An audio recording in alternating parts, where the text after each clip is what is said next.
Hey, all you freaks and geeks out there in podcast land.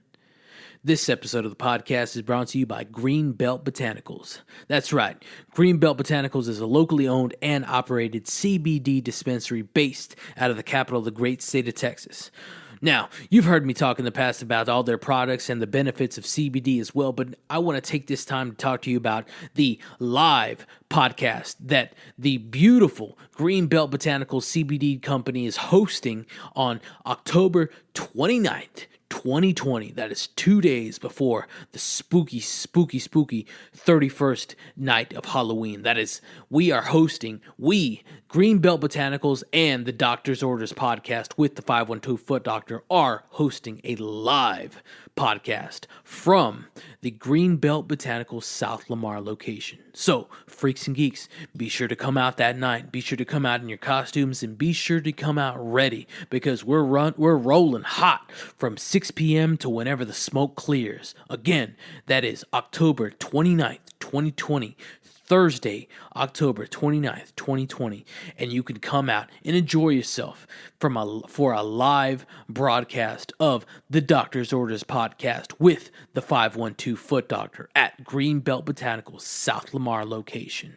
All right, come out there, and also not only are we going from 6 to when the smoke clears, but our efforts are going to be to start a decent little hot box there at the CBD dispensary on South Lamar. Okay, so be sure, if you can't visit us live on October 29th, 2020 at Greenbelt Botanical South Lamar location for the live Doctor's Orders podcast episode, be sure to check Greenbelt Botanicals out at greenbeltbotanicals.com. You can check them out for their tinctures, their CBD dog treats, their smokable hemp, their bath bombs, and I even hear say that they have a hell of a CBD water. So check that CBD water out. And while you're there, make sure that you enter the official Greenbelt Botanicals Freaks and Geeks promo code to get you 15% off at checkout. And that is all caps FOOTDR15. One more time for you. All caps FOOTDR15.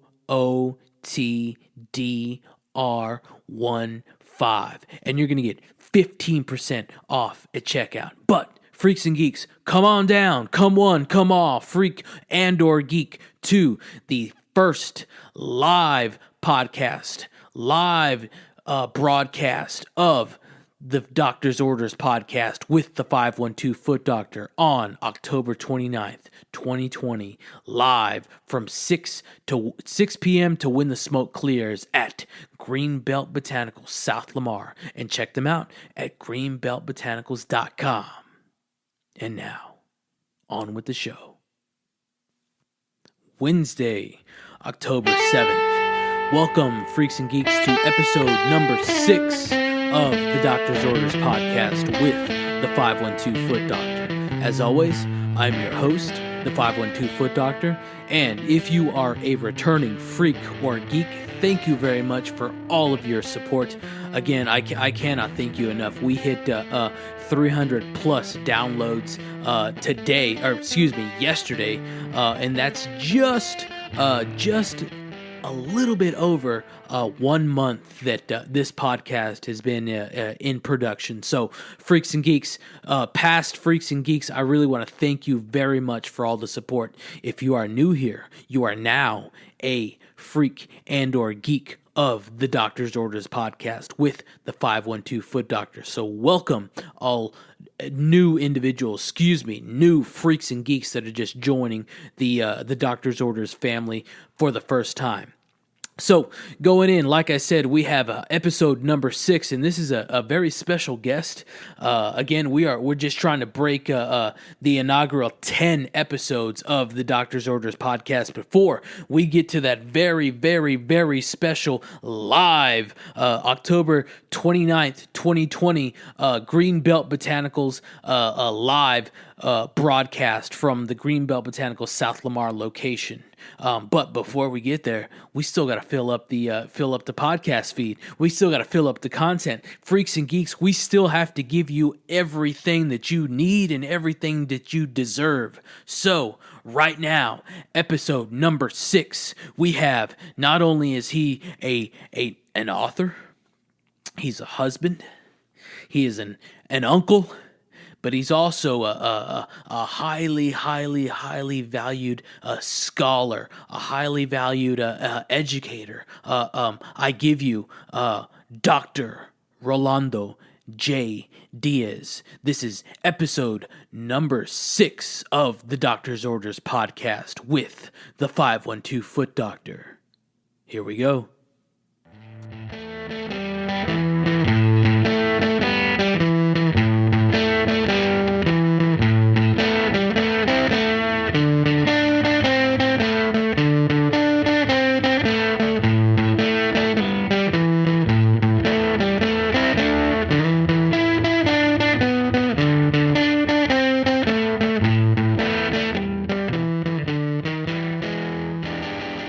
Welcome, Freaks and Geeks, to another episode of the Doctor's Orders podcast. This is episode number 6. I do not have an in-studio guest, but we're still rolling with the punches, rolling with 2019, and we have another Zoom guest. This individual, he's an author. He is a husband. He's an individual that has a lot of understanding and a lot of just intellect under his belt. Even above his belt, everywhere in his body, just full of insight and full of good direction and good guidance.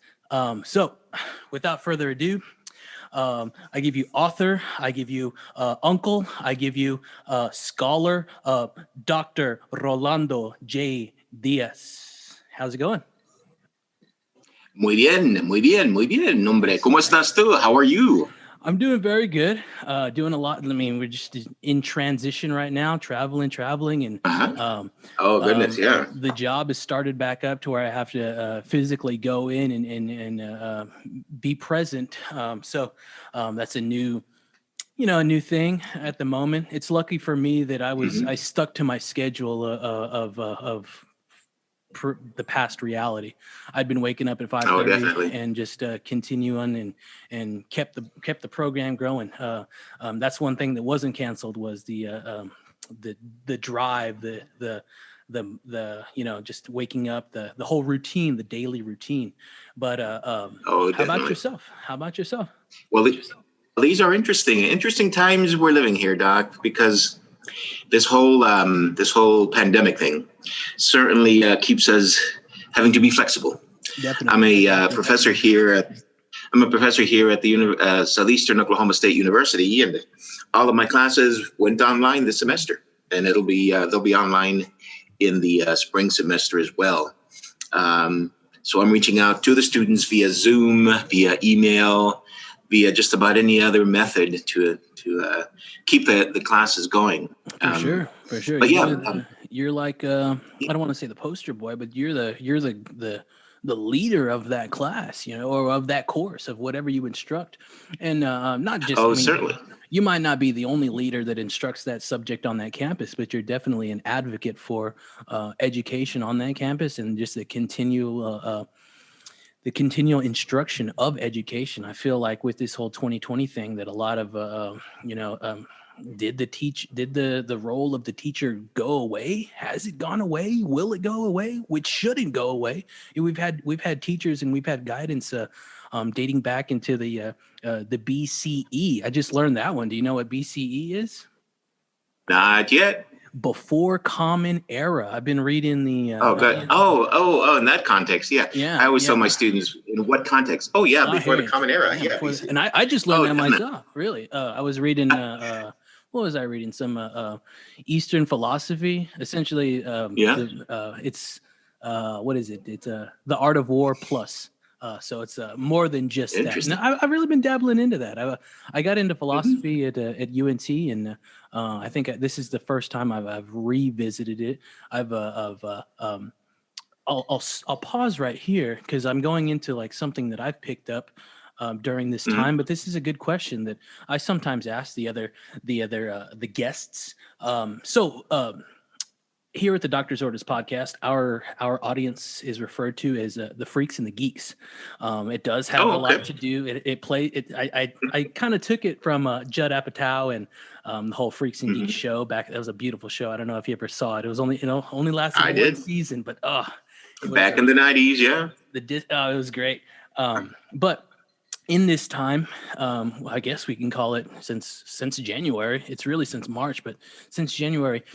Have you picked up any new hobbies and or just newfound appreciations, skills, something that you've done?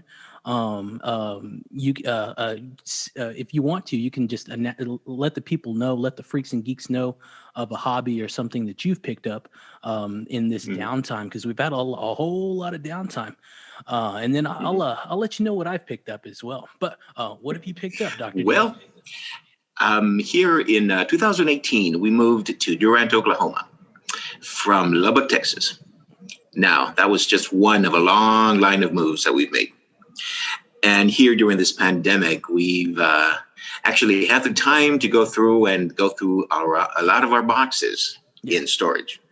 What was in those boxes? Well, at this point, my wife has cataloged, Lawanda has cataloged about almost 2,000 books that we've carried all over every time we moved. Yeah. Now, where am I going with that? What are those books about? I can honestly tell you that we have a massive eclectic collection of books. There is a massive collection of science fiction. I'm one of the biggest science fiction geeks you will ever meet. For sure. In keeping with the Greeks and Geeks theme, right? Yeah. I'm a big fan of Philip K. Dick, Isaac Asimov, Ray Bradbury, Robert Heinlein, James Gunn. I have a massive amount of Star Trek novels. Yeah. I've got some old books from the Tom Swift Senior books from the 1910s, 1920s. Nice. And then in the 50s, along came the Tom Swift Jr. books. Yeah. So we have a bunch of those. We have a lot of books on the Hispanic culture, Hispanic language, Hispanic history. I even found a book that was autographed by the wife. Get this. Autographed by the wife of, you'd never guess. Let me try and Pancho Villa. Oh, okay. I was going to guess that. That's great. That's great. No, autographed by the wife of Pancho Villa himself. Man, that's crazy. And we must have bought that book in a big bundle of books that I hadn't even come across yet. Yeah. But there it was. And we have another book that's a dictionary of sorts of modern slang and everything. Modern slang, really? Well, modern slang, but like from the maybe turn of the century. Okay. Right? Okay. We saw it at an auction house, another copy of it, for about $2,000. And we happen to have one in our collection, right? That's crazy. So to answer the question, what have we been doing during this pandemic? I've been teaching online. I even taught in the summer online, English and humanities courses, or Spanish and humanities courses this time. But I've been reading books. I've been developing a newfound appreciation for a lot of books that I've had. Yeah. Have you developed an appreciation for a lot of the books that you've already read? Have you revisited it? Yeah. Oh, definitely. Fahrenheit 451, for example, by Ray Bradbury, or even some of the Philip K. Dick books, or any of those. Recently, I read, The Martian Chronicles. Okay. Came across a book that we own, autographed by Ray Bradbury himself. Many years ago, I tell people that I'm like Doctor Who. I've had many manifestations, many iterations before. With one of the degrees, the English degree, I studied the plays of Peter Shaffer. And recently, in our bundles of books, I came across 2 books autographed by Peter Shaffer himself. So I'm going through and reading a lot of that, the theater text that we have. That's great. The Chicano Hispanic literature books that we have, you name it. So to answer the question, we have been. We ended up buying 6 new 6-foot tall, 3-foot wide books. I remember you showing me that last time we had a little conversation. And I think you only had 2 at the time, right?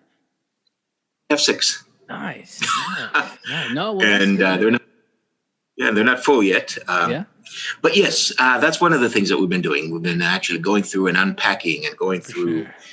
so many things. But books and books seems to be the That's theme. terrific. That's terrific. Did you mount a TV at all? Because they say like if you didn't mount the TV, you didn't do quarantine or something like that. I mounted a TV. I don't know. That's a joke there. If you mounted a TV, if you didn't mount the But TV, you didn't quarantine or something like that. I don't know.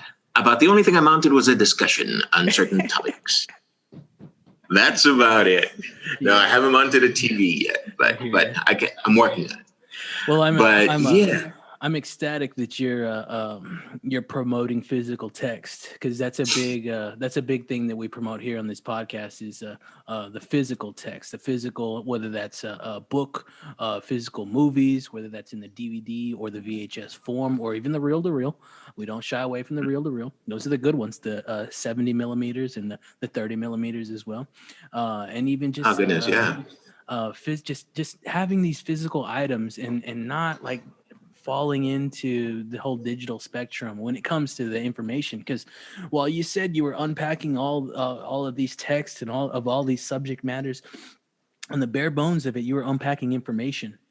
And Definitely.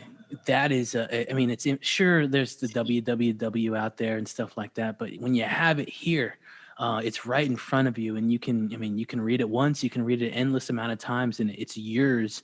It's Is it a gift from the author? It's very possible, for sure. Definitely. Well, you don't have to plug in these things. You can open them up anywhere, everywhere. You don't have to plug them in. And you don't have to charge them. And what's interesting is that I have a massive collection. Get this, of dictionaries. And people say, why do you want dictionaries? I have dictionaries. One of them that comes to mind is Diccionario de Mexicanismos. Yeah. Dictionary of Mexican sayings. Multiple. And it's from like the 1940s, 1950s, Yeah. And I have a whole bunch of like Chilean, Spanish from Chile, and a dictionary of symbols, i.e. The Da Vinci Code and all that, what they mean, etc. Nice. And people say, what's your obsession with dictionaries? They go out of date, they say. My opinion is that each dictionary is a snapshot of language at that time. Yeah, I agree. Now, I always tell people language is a living, breathing thing. Yeah. It reflects the people who speak it, And what does that mean? You go back 10, 20, 30 years ago, we did not have, if you were to look at a dictionary from that time, we did not have email. We did not have Zoom, et cetera, in the context that we know them in today, right? So you look at a dictionary then, you go, oh, that's interesting. What did these words mean then? Yeah. What do they mean now? Back then, if you use text, you wouldn't use it as a verb. Yeah. A text would be the printed thing in front of you. Yeah, for sure. Nowadays, you say, text me. Yeah. And we find these words also impacting other languages. En español, no existía textear. In Spanish, the verb text did not exist. Yeah. And nowadays, mándame un texteo or textéame. Maybe it's more Spanglish, perhaps, but still, if we keep in mind that language is a living, breathing thing that reflects the people and the time, right, then it's going to continue to change. For sure. Who knows where we're going to be in 10 or 20 years? I think that builds off what we were talking about adaptation during this time. It's just an adaptation. Yeah. I mean, this is language adapting. Is it adapting to people or are people adapting the language? What is that? What is it? That's interesting. I think it's both, really. I mean, it's ebb and flow, give and take. Yeah. What's interesting is that the people today, and I'm looking for some notes here that I took before. For sure. We are having to make up words that reflect the reality in which we live. Yeah. What do I mean by that? Well, get jiggy with it. Getting jiggy with it certainly would be one. But we take a look at the phrase social distancing. Yeah. We hadn't used that before. No, that phrase just popped up in February or January, Right. What other words have we had to come up with to express to express the reality? And this is a note. I take notes on my cell phone and everything. I said, I have always believed that language is a living thing that reflects a society that uses it.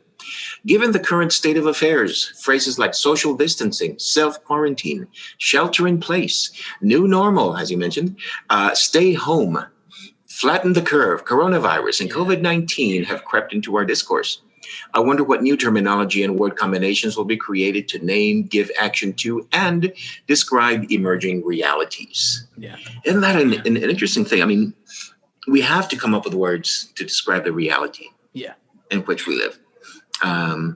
We didn't have computers 10, 20, 30, 40 years ago, right? Common computers, as we do now, you know?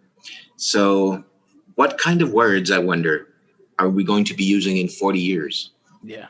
Or in 10 years, for that matter. We don't know. They change. Doesn't Webster drop a new batch of words every year? Yeah. What's interesting? Well, that Webster records them. Okay. They take polls and see what the popular new words are, something like that. Perhaps. But what's interesting is that the Royal Academy of Spain is, to my knowledge, the only governing body of a living language. El Español. They say what we can or cannot say, what is proper or improper in Spanish. Yeah. You know, Webster's and the Oxford English Dictionary, they record it, but they're not telling us this is what you need to be or how you need to be saying it, right? But the Royal Academy of Spain does, and that's what's interesting. As a professor of Spanish, I'm always looking to the Royal Academy of Spain to see, okay, now, what does this, what are the new words coming in? Yeah. You know, I hear you. Anyway, that's the tangent on language. Any other questions? Because I'll go off on these tangents and you got to reel me back in. All right. So that was a good little just general catch up and just a introduction to Dr. Diaz, Dr. Rolando J. Diaz here. But I think we can let's hop into this question. So I got a question about your text. And your text, and this is a huge plug. Do you want to plug it or do you want me to plug it? Because I got it right here. And I can do some follow up as well. All right. Yeah, all right. Oh, awesome. Yeah. Rolando J. Diaz produced a book. What was the year? But hold on. Is 07? Copyright 07? Yeah. You had been how long? So when did you start working on this? If this dropped in 07, when did you start working on it? Because this book I started working on it. It talks about the interesting, 07. Yeah. I started working on that in 1991. Really, 1989 is when the idea germinated. What was happening at the time was that the Berlin Wall fell. 91. Right? And in 89, and then, the aftermath was still being felt in the early 90s. And the idea struck me. Wouldn't it be strange if, because that's what science fiction really poses, all the big what ifs. Yeah. What if some leadership at some point in the future were to come along and say that they wanted to create a huge wall between the United States and Mexico, much like the Berlin Wall had separated East and West Germany, right? Yeah. And that's the question I posed then. The question was supposed to be social commentary. It's supposed to be science fiction. It's supposed to be Chicano literature, social consciousness, social awareness. Mm-hmm. But lo and behold, as the time went by, as I was writing these stories, the Bush administration at the time started coming up with ideas that he wanted to build some kind of fence between the U.S. and Mexico. And certain portions were built then. And then time goes by, Obama comes and goes, and we get the current leadership in Washington. And this guy was one of his main talking points was the building of the wall between the U.S. and Mexico. It still isn't done. It still isn't done. Right.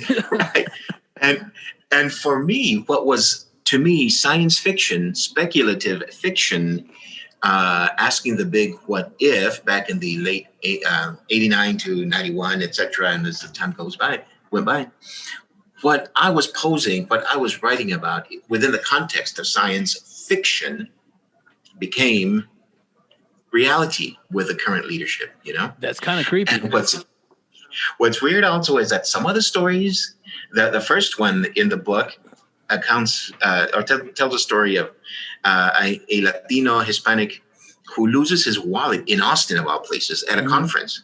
Right? Is that you? And no, it's not me. People ask me about that. But the idea struck. What if you lose your identity? These little pieces of plastic that we use that it gives so much importance to. Yeah. If we lose that, how are we supposed to then prove who we are? That's the crux of that. That's the message in that story. So this guy gets picked up. He's taken to a detention center. He sees the reality of people being incarcerated. He sees a child, again, becoming ill and dying during the time that he's there. And this is Huddle Hypocrisy, right? Yeah, that's a short story. Yeah. Huddle Hypocrisy. And toward the end, the little girl that he sees, she passes away because they give her some asinine medication when she had appendicitis, right? Yeah. So eventually the guy is able to prove who he is, and he's able to leave that situation. But imagine then, as having written this, having published this, as time goes by and I'm observing all of these, the changing reality that we're in now. And then I see people being incarcerated, being put in detention camps. I see children being put in cages, children dying, etc. George Orwell, when he wrote 1984, he says, I wrote this as a warning, not as a blueprint for the future. And I tend to think that way also. I wrote Tales of the Tortilla Curtain as a warning. Don't go there. Look, this is what would happen. Not as a blueprint for, and I'm not going to say his name, but the orange-tinged person in the White House right now, for him and his administration to come along and say, hey, Dr. Rolando Diaz has this great idea. Let's put this wall up, No, that's not what it's about, right? It's a warning, not a blueprint. In the But yes, plugging this book. It came out in 2007. It is available through Outskirts Press. And I also, am available to do Zoom meetings to discuss it, etc. It's a great opportunity. It's divided into 3 different sections. Tales from the Tortilla Curtain is the first section.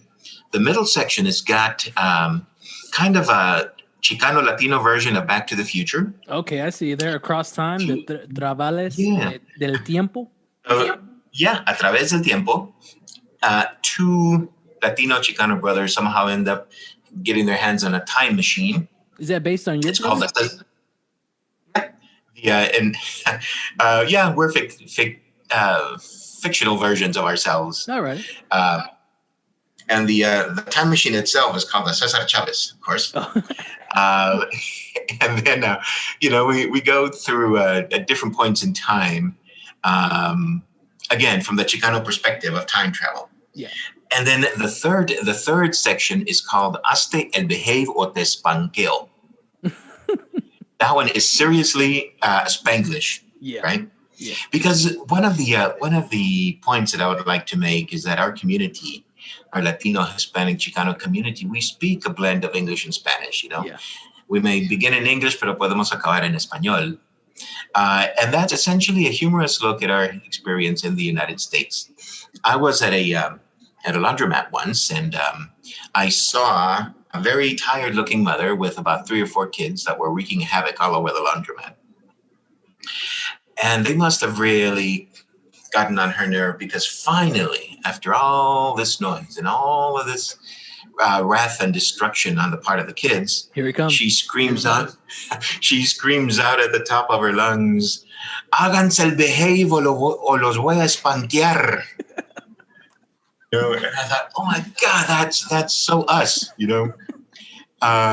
So that's the third portion of this book is a humorous look at our experience and you can here in the see United States. The Spanglish in it. Entre de dos culturas, por why, los nicknames, unos thoughts, chistoso, and why we say and how we say it. Why we say it. That's great. Or no, what we say and how we say it. There we go.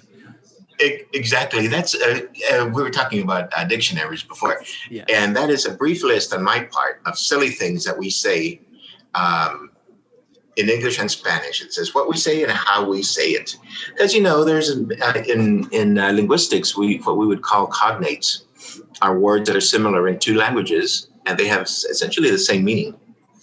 Right, like agony and agonia, alleviate, aliviar, delicious, delicioso, etc. So then, of course, putting my comedic hat on, let me see, what would be a good one? Oh, we're in the Halloween, The spooky month. The spooky month. The spooky month. So let's look at page 332 of the book. It says, hold on, let me get there. And freaks and geeks, if you had this book at home, you should get it. And we're gonna go to 332. And boom, boom, boom, boom, boom, boom. Uno y dos y where we at? 30. There we go. All right, go for it. We're looking at the verb assustate. Okay. Assustate in English. To frighten or scare. I.e., she was very assustated after she saw the scary movie and could not sleep all night. Now, that's, of course, making fun of the word or having fun with the word asustar in Spanish. Yeah. Estaba bien asustada. Right, so I take that and Anglicize it, I guess. Assustated. And now the other one that I really have been pushing for is on page 3, on 333. 1, 2, 3, fourth entry down. Encabronate. Okay. Encabronate. Encabronate, to irritate or anger, to make irritable or angry. And here we put it in context. He did not get his way, so he became very encabrinated. Now, in Spanish, we have the word encabronar. Or molestar. Is it molestar? Molestar? Yeah, molestar would be, it bothers you, not but encabronate. Yeah, well, yeah, it is, but not to be. That would be a false cognate, molestar and molest in English. Yeah, molest is like That would be different, but molestar. But encabronate is again a word that I want to incorporate into the English language, into the English vernacular. I like because English absorbs, culturally appropriates even many times so many words from other languages, and. But I'm telling our community is, okay, if English is going to take our words anyway, let's incorporate some of our own on our terms. Yeah. And Cabernet being one of them. If you wake up in a bad mood, you can say, I'm very encabernated this morning. I need some coffee. Or he was encabernated because he stubbed his toe on the way out or something. Look at the second word there on page 333. Chingate. Chingate. To irritate, to bother, to otherwise mess with. He was chinganding so much that I told him to leave me alone. Yeah.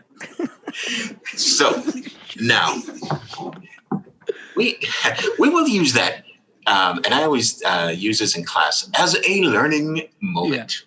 Yeah. Now, let me ask you this: do you know what the verb chingar means in Spanish? It's the F word, right? Sort of. Doesn't chinga mean, fuck? Like fuck. Like that? Well, the F-bomb? Yeah. It could. And as I always tell students, it depends on the context. Yeah. Now, let's go back in time, in our Cesar Chavez time machine. Where are we going? We're going to go back to the time of the conquest.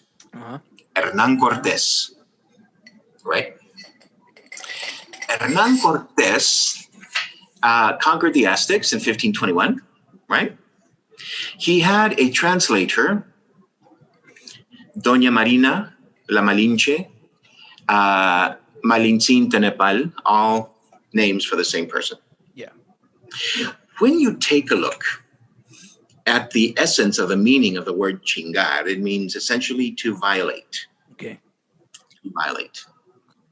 You put it in historical context and you think, well, what does that have to do with our identity? What does that have to do with us as Chicanos and Latinos, Mexicanos, mestizos? Yeah. Side note, on the September 16th of every year, the folks in Mexico City. De septiembre. 16 de septiembre. The president of Mexico comes out on the little porch there and looks out at the masses during the celebration. And he says, "Viva México, hijos de la chingada." And people go, is he cussing us out? Or what's going on here? Who are the hijos de la chingada? Yeah. And this all gets back to the verb chingate that we see in Tortilla Curtain, right? So people say, who was the... Exactly. Who was the original chingada? When you put it back in context, we go back to the time of the Spanish conquest of the New World. You realize that Hernán Cortés was the original person who conquered the Aztecs. He was the original violator who was being violated. La Malinche, the translator that he had, Okay. So we see, in that historical context, she was the original chingada. So when the Mexican president comes out and says, "Viva México, hijos de la chingada," he's calling us that term, saying, "Viva México, hijos of la Malinche." Does that word make chingon in chingona? Yeah, exactly. Because Hernán Cortés was the chingon. Is chingon in chingona like a reference to, like a bad motherfucker right there? That guy's a badass, right? Because we're looking at the term of empowerment of violation. The person is bien chingón. He can do it. Yeah. He has that power. But historically speaking, Samuel L. Jackson's a chingon for sure. Well, yeah, and again, it gives the person that's doing the chingando, a lot of power. Yeah. And the chingada, the person that's on the receiving end of the chingada, then is the chingada or chingador. Yeah. But as time has gone by, that has become synonymous with the F-bomb as we know it. Okay, but, so that's why I thought it. That's what I mean. Back since 93, 92, I always thought that's what it meant. Even until then. And in certain contexts, it does. But if you look at it historically, then chingar again can mean to violate. And I always have to put that in there. But yeah, there's other words here at the end of this book. They are in English first, and then there's words in Spanish that are borrowed from English, like ansoris. Okay. What is ansoris? We're looking at page 334. Okay. Aquí no me vengas con tus ansoris. Don't come with me. Don't come to me with your ansoris. Basically, don't come to me with your ansaris. Yeah.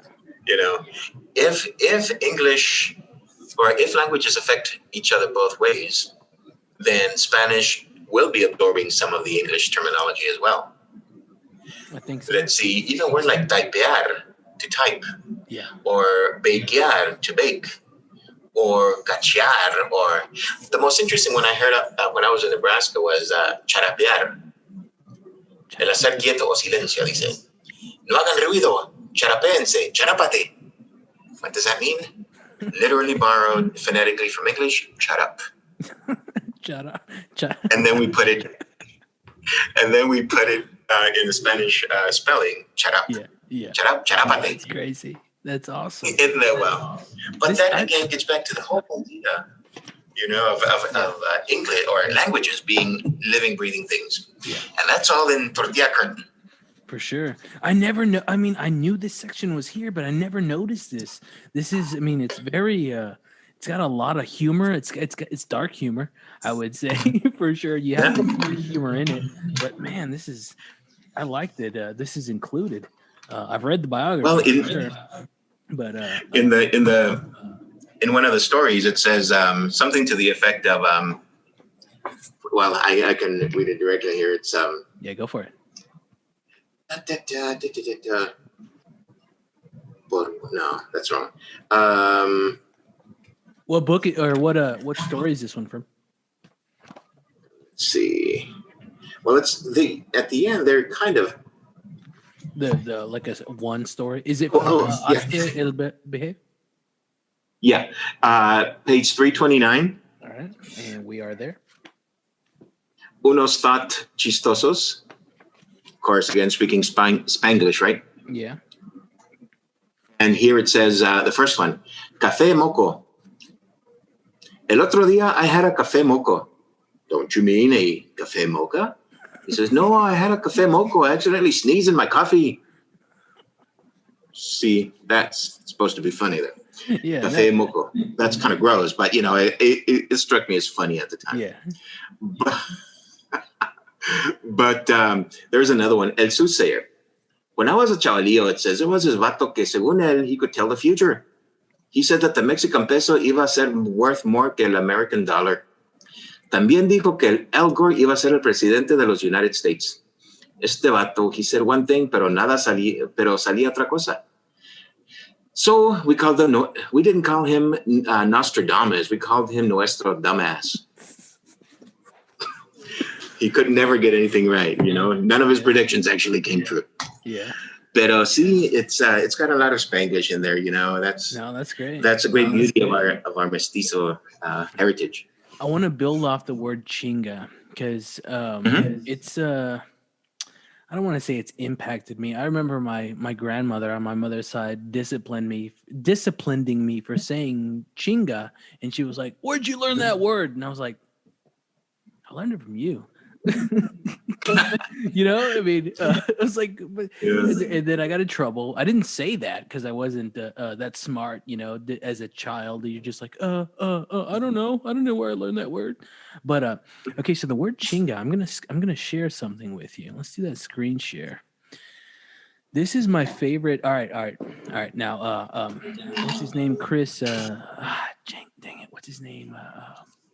What the creator of X-Files? What's his name? Chris. Do you know it? Oh my goodness, I should know it. I'm supposed to know it. All right, let's go there. Chris Carter. Chris Carter. Is it Chris Carter? Oh, okay, yeah. Uh-huh. Yeah, Chris Carter. There we go. Freaks and Geeks. I didn't let you down. I knew it. All right, so can you see this here? This is my favorite episode. This episode is it's called Chinga. It is the 10th episode of the 5th season of the series The X-Files. And Freaks and Geeks, if you don't know The X-Files, you need to start off with the pilot of The X-Files where they go to definitely Oregon. Not Oregon. They don't go to Oregon. They go to Oregon. Okay.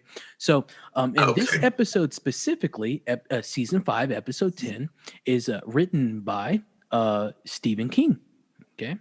The name is called Chinga, and I know you're a Twilight Twilight Zone episode or Twilight Zone fan. Do you remember Talking Tina? Yes, I did. Okay, so Talking Tina was the doll, and it was like a Talking Tina, and I've only seen that one once, but it's an amazing episode. You should go check out Talking Tina. And also, while I have you here, shout out to Dr. Rolando J. Diaz and what is it, Terror at 9,000 feet, or what's it called with Bill with Bill Shatner? Yeah, is that what it's called? Terror. It's Terror. It's something. It's I think Terror. I think it was Terror at 10,000 feet, perhaps. Starting Bill Shatner. I was 1,000 feet off, so it's starring a young Bill Shatner. So y'all should check that out. Oh, definitely. So, going back to X-Files, this is called Chinga, which I believed up until now to mean the F word, but it's more of a BMF, the like Samuel L. Jackson word, I feel at the moment, a chingona. So this episode, it's one of my favorite episodes, and it's my favorite X-Files episode. It doesn't feature Mulder so much, but it features more of Scully. What does this mean to you that it's called Chinga? Did you know it was called Chinga? I've seen the episode, but it's a great. I don't remember it being called Chinga. Yeah, it's a great episode. It's I forget what her name was, but it was it's about this doll, and it's worse than Chucky because it's like it's a doll, and the child is the owner of the doll, and the mother is just trying to guide the child, and the doll is just like, I don't like you very much, and then you're dead, or like let's play with the matches, let's play with the hammer. Let's play like, oh, geez. So in what this doll is essentially a possessed doll. Is Mhm. Chinga in reference to the doll? It probably is, because if you put it within the context of the Spanish language, chingar means, again, to violate, or it may be even to be empowered. Chinga may be either the verb, The girl had a lot of chingar, power. The child had a lot of power yeah, because she had the doll. yeah, yeah. In that context, she would probably be, what, the chingona, perhaps? Yeah. If um, we can yeah, read right here, Chinga, yeah. the evil doll, was created by sewing together virtuous doll parts, including an oversized head. And I think this is just like folklore. But again, this is the at the aid of Stephen King, the mastermind of one of the masterminds of horror. But I might watch this tonight based off. Well, one, we're in October, because and then two, this is it's like I said, it's if the pilot, I wish the pilot was my favorite episode, but it's not. It's this one. It's such a great See, episode. you can do a comparative analysis again between this one and Takitina, and Takitina also battled against the abusive father of the little girl. Okay. So maybe if we put it in That's that interesting. context, That's interesting because there was no father figure in this episode. It was only a mother, but she wasn't like abusive. She was very like she didn't understand what was happening with the doll. Because Freaks and Geeks, if you don't know, if you haven't seen the episode, it starts off in a supermarket, and like everybody in the grocery store. It starts off in a grocery store, and everybody in the grocery store except for the child that possesses the doll and the mother, they end up bleeding from their eyes. And again, Freaks and Geeks, it's October. We got to get spooky. We got to get creepy. Okay. So she ends up, everybody in the store ends up bleeding from their eyes except for the child and the mother. So I don't know. I mean, that's more of a base off of the word, the chinga word. So it would be interesting to ask. Go ahead. No, Would, I mean, I can see where now finally I can see where why they decided, because I always thought like, why'd they name that Chinga, and I can see now that it's kind of based off what the doll was able to do. And I don't know, it's fascinating now. It was fascinating then, but now it's I can see it. well, and it'd be interesting to ask Stephen King himself why, of all the words out there, did he use the word chinga for the title of this episode? Exactly. I mean, do you remember this episode? Yeah. I'm gonna watch it. I hope you would watch it, because I'm gonna check it out. It's good. I think Stephen King is a very well-read person. Obviously, he's written so much, right? Yeah. So he probably did read Spanish literature or Latino, Hispanic, Chicano folklore. Yeah. And he probably did come across the word chingar, and he was able to infuse it. What's interesting to me is that it's still empowering, in this context, the female characters. It very much is. Yeah, so it's probably why he called it Chinga, called the doll Chinga. And this episode aired February 8th, 1998. I think that was before The Sopranos, definitely. But man, and if you Freaks and Geeks, if you haven't got into X-Files, please do. Bear in mind, when Mulder leaves, it kind of goes to shit. But then, John, what's the other agent that comes in, the liquid dude from Patrick, what's his name? Patrick, my fault, Patrick. He's also in Sopranos. He's also the liquid dude in Terminator 2. He does an excellent job, but he's no David Duchovny. He's no Fox Mulder. Do you like this series? Is this a series that you liked? Who, me? Yeah. Oh, definitely. We were X-File fans from when they were being aired the first time. Who's your favorite character, if I may ask? Well, I like really Fox Mulder and Dana Scully were top notch. I mean, So and you assistant. you like the antagonist more than the protagonist? Is that kind of an assumption? Well, those two kind of interchanged from Yeah. antagonist to protagonist, depending on the episode, right? My favorite character is the cigarette smoking man. In all honesty. Oh yeah, because you don't know a lot about him, Oh, and that's he's that mystery. great. What's it? William B. Davis. Hey, shout out to William B. Davis because he's a Canadian actor. He's still alive, and he's still alive in the X-Files realm as well, even though he's been killed multiple times. But Right. yeah, William B. Davis is an excellent. He's a classically trained Canadian actor that came in and did this beautiful show. Most definitely. All right. So that's a whole lot. Let's see, what time do we got? It's 7:04. I think we're aiming toward like 7:25. If you got the time, if that's Oh, definitely. and if you want to go over that, I'm more than I'm ready for it. But I want to transition into. We've talked the tortilla curtain. I want to go back to your writings. Do you have your future stories or writings? Do you have any? What's the next thing for author Dr. Rolando J. Diaz? What's the next thing? Well, I've got multiple projects happening at this time. Academically, of course, I keep publishing various articles that appear in journals and everything. I've got a collection of poems that is called Musas Rebeldes / Rebellious Muses. Where can they find are that? in English. Where can the Freaks and Geeks find that at?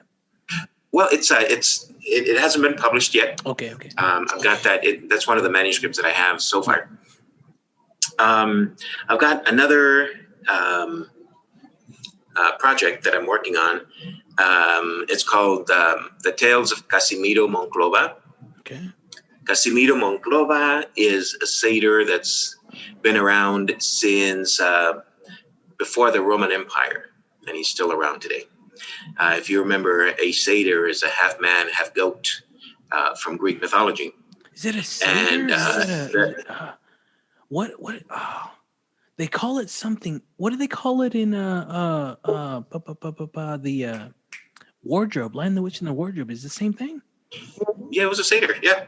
I feel like they call they call it something else in The Shining. What's it? Not a satyr, but Like Bacchus or no. Go ahead. I'm gonna look it up really quick. I keep going about the satyr. Yeah, the idea with the Casimiro Monclova tales is that it's about a satyr, a half man, half goat, who has seen so much history. Uh-huh. And his stories start from pre-Roman Empire, living in the land of Latium, where we get the term Latino from in the Latin language. He lives through the entire conquest of the Iberian Peninsula by the Romans when they came through with Latin, etc., with their Latin, and he crosses this ocean during the conquest of the New World. He's one of Hernan Cortes's sailors. He lives through the evolution of all these different countries. He lives through the Chicano movement of the 1960s and 70s. But the thing is, he can change his appearance. He's a satyr, Yeah. but he can appear human, and then at will he can then assume the appearance of half man, half goat, of a satyr. In The His name Shining, is they call it the Minotaur. Minotaur? Minotaur. Yeah, there we go. Minotaur. Yeah. But the Minotaur is a little different. He's a body of a man with a head of a bull. Oh, okay. I got you there. So this one is the again. He's got the legs of a goat, Yeah. and the upper torso of a human being. Now, what started this whole collection of short stories was a story that I heard that I wrote about. It was published in Nuestra Cultura magazine, I think around 2005, 2006. Okay. There's an urban legend in the southwestern part of the U.S. Where this community is having a big old party, Mhm. probably like at in my story, it was at the VFW. So this small town is having a dance at the VFW, and he shows up. Let me see. I can probably find it here. Go for it. All right. So Dr. Diaz right now is pulling out some more context from the mini library, not the large library, not the library for display. This is the personal library. So it's a little bit more intimate. He can just move the chair, swivel the chair. What is that? 180 degrees and pick this context out. Yes. So this. I'm trying to. No, you're fine.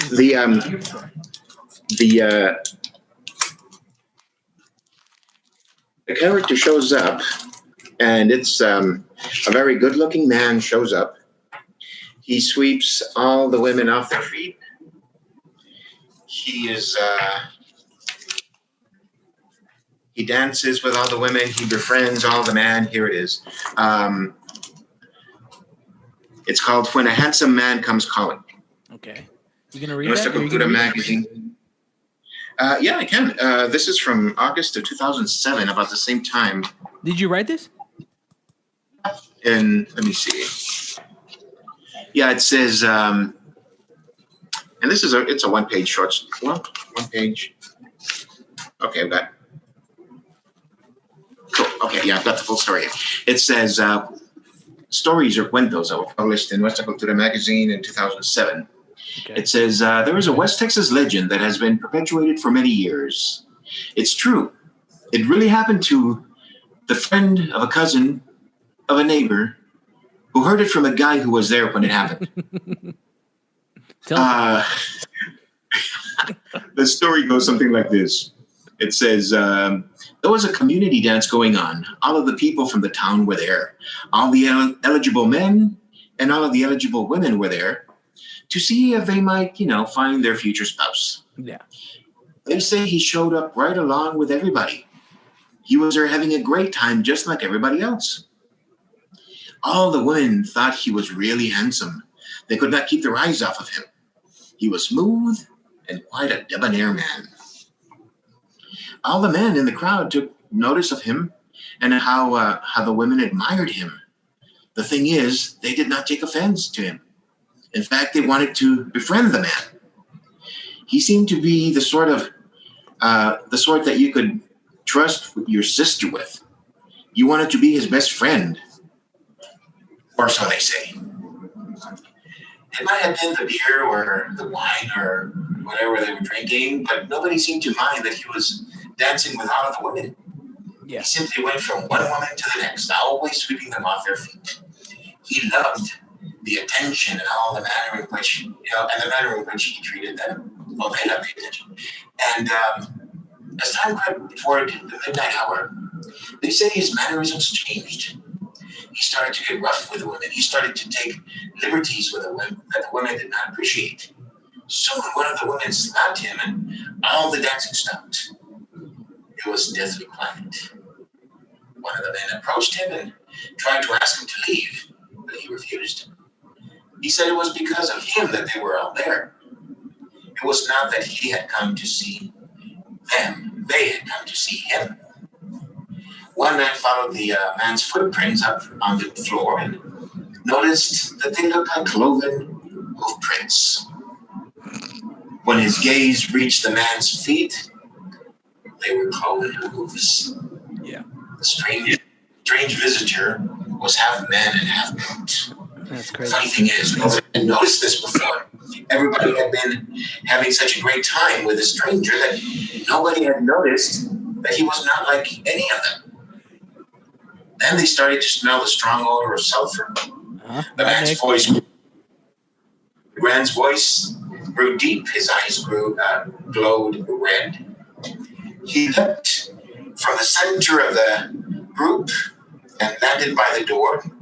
Let out the most evil, sinister laughter anyone had ever heard. He threw open the door and disappeared. The smell of sulfur lingered there for the rest of the night. To this day, nobody knows who the man was or why he was there. Some say it was the devil himself. Others say it was a brujo or witch man. who lived in the outskirts of town. The man was ugly in everyday life, but they say he used magic or magia to make himself handsome, at least for one night. Sounds like me. You know? Yeah. And the story concludes. It says, you're funny. The story concludes. It says, they say this really happened some 30 years ago to the friend of a cousin of a neighbor who heard it from a guy who was there and he swears by it.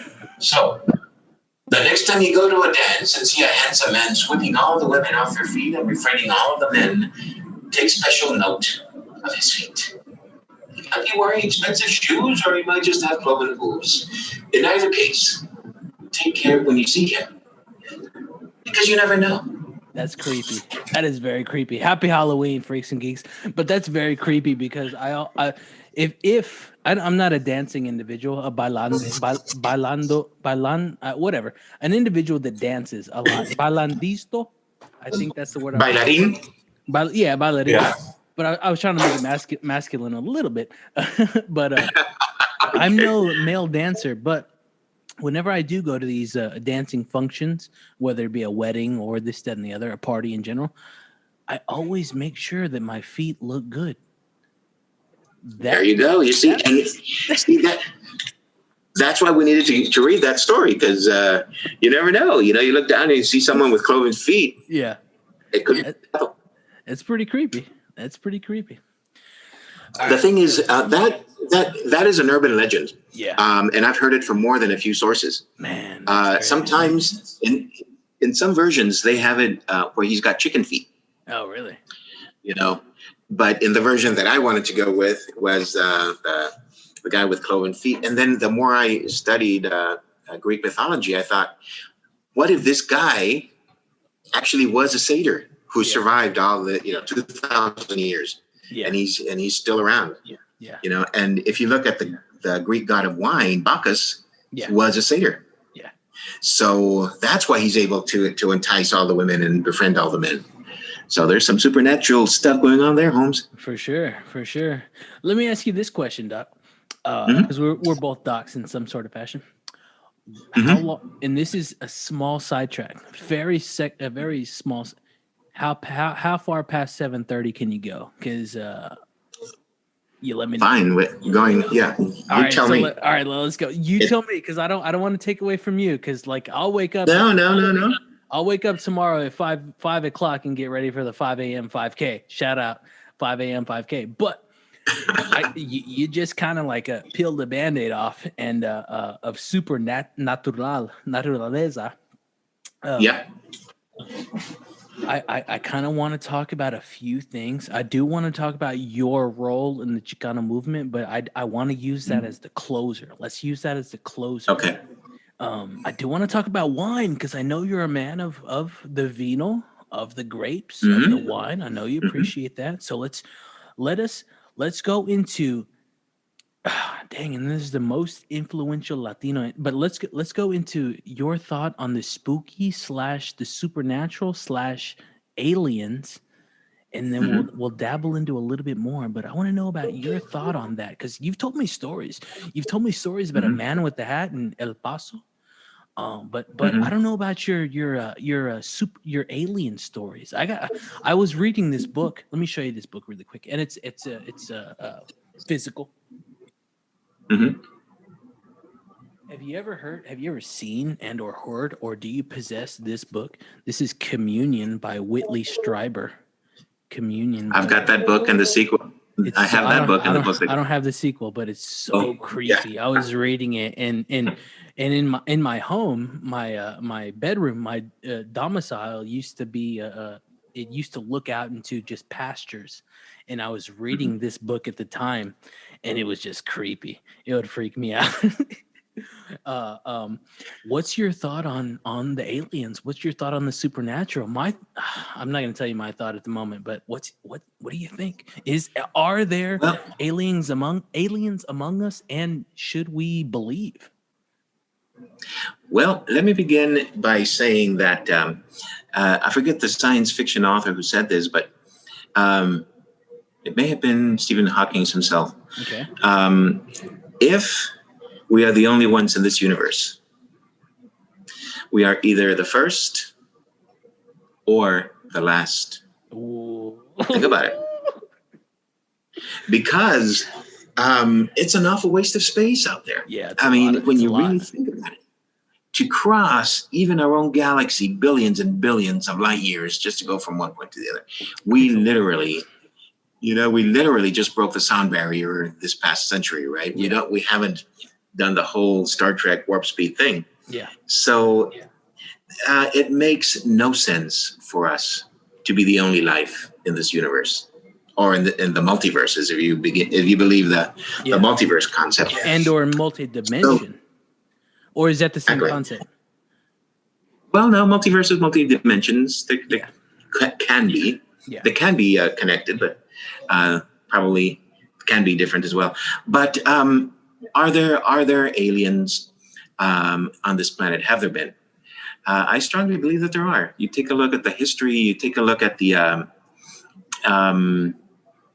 evidence that we've found, and I'm not trying to be like an alien theorist or anything. I'm just taking a look at some of the evidence that we've looked at or that we've seen before.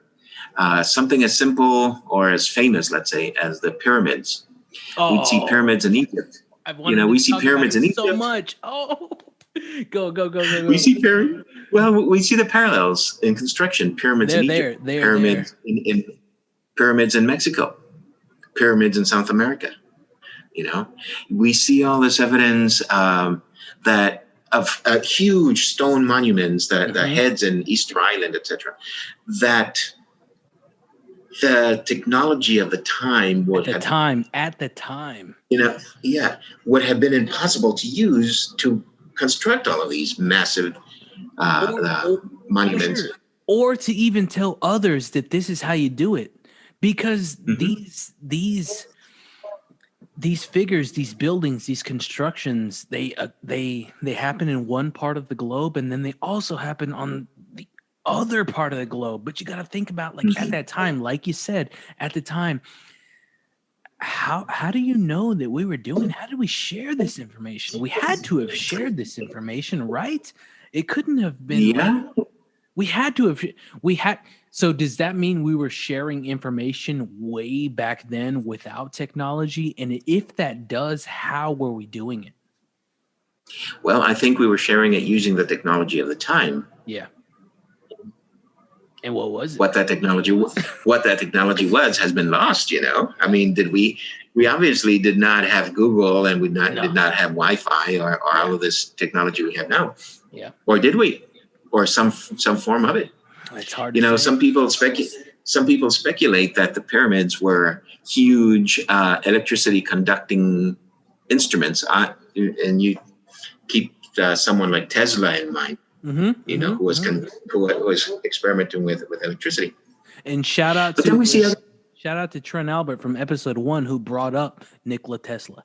Go ahead. See? Wonderful. No, you see cultural elements as well. You see physical traits. There is these huge stone heads in Latin America. I mean, we're talking, they weigh several tons, some of them. The Mayan ones are huge. Yeah. You take a look at the facial features, and they're African. Yeah. How, before the conquest, could there have been African folks in the Americas? And yet we see those faces, right? Yeah. And we see a lot of those faces with Asian traits. And you think, how did that happen? You take a look, even something like Stonehenge. Those pieces of stone that make that circle weighed tons. Yeah. How did they do it?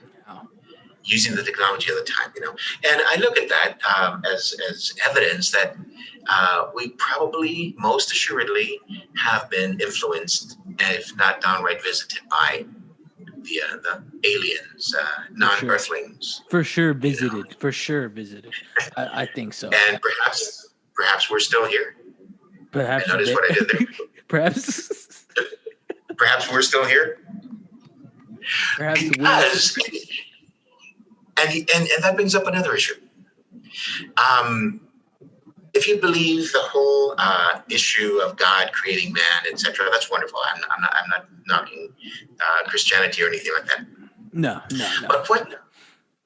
But there was, and again, this is for Greeks and Geeks out there. The Freaks and Geeks. Shout out to the Freaks and Geeks. Yeah. There was an episode in Star Trek: The Next Generation where they were looking for artifacts. Yeah, go ahead. With Patrick Stewart and his Patrick, with Pat. Yeah. And it was a multi-episode story where they were looking for these artifacts that led to a great discovery. What they came to find out was that there was an alien race that had literally seeded so many planets with DNA and started the evolution of all these different races and all these different worlds. So I'm wondering then, I know that's science fiction, but you put it in context, I guess, of our reality.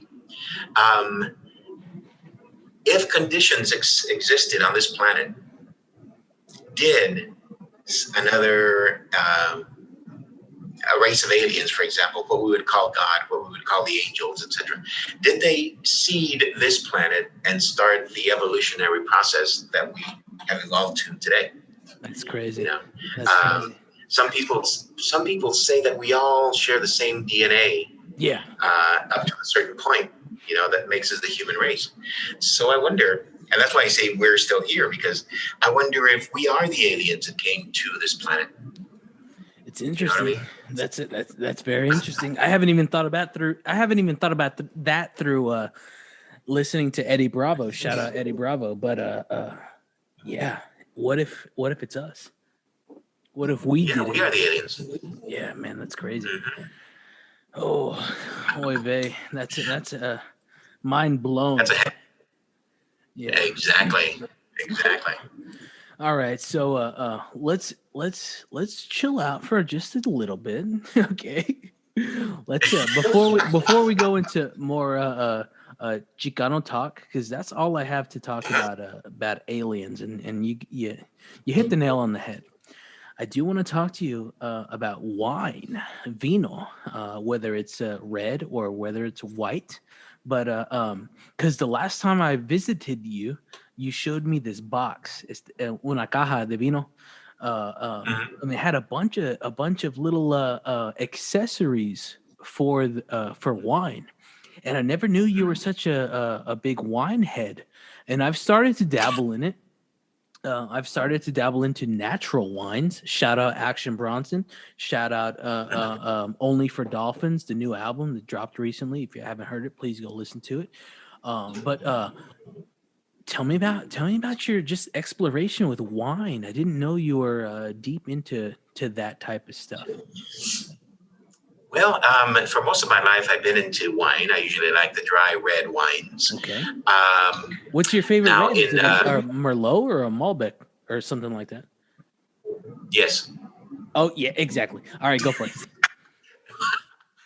In summer of 2013, I had the opportunity to live in Spain, in Sevilla, Spain. Texas Tech University has a campus there, and I got a 3-month contract to go over there and teach Spanish in Spain to Texas Tech students.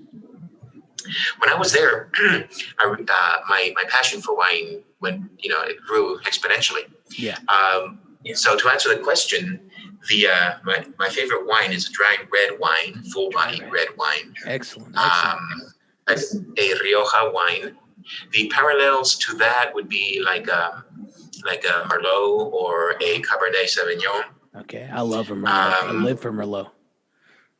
Oh, definitely, and it's good for the heart too. The red wines are, I am not so much of a fan of the sweet ones. Yeah, I guess. The whites. But that's not. That's not to say that there's nothing wrong with them. Yeah. The Zinfandels tend to give me a little bit too much heartburn at times, too acidic.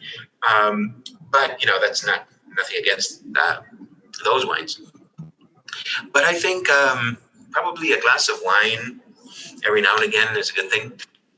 It pairs certainly with some dark chocolates or chocolates overall. Did you ever go to that Llano Estacado in Lubbock? We enjoyed their wine, but we never went there.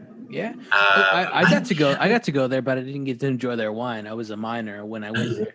Okay. But I've enjoyed their wine since, and they got some really good stuff. I like their stuff. Yeah. One of the wines I do like is called a rare blend. And if you're a Texan, you know HEB, and I personally can only find it in the Harold Edward Butt store. I think that's his middle name. But the HEB, I can only find it at HEB.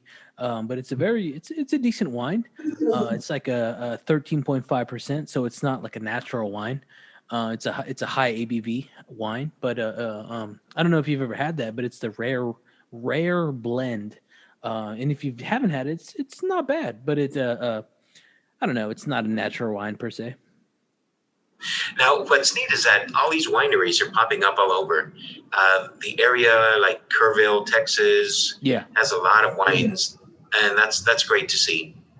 It's especially when they're, I guess, what we would call microbreweries.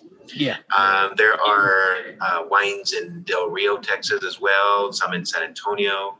All of these are Texas wines, so they are award-winning wines as well. Very comparable to the ones from Europe.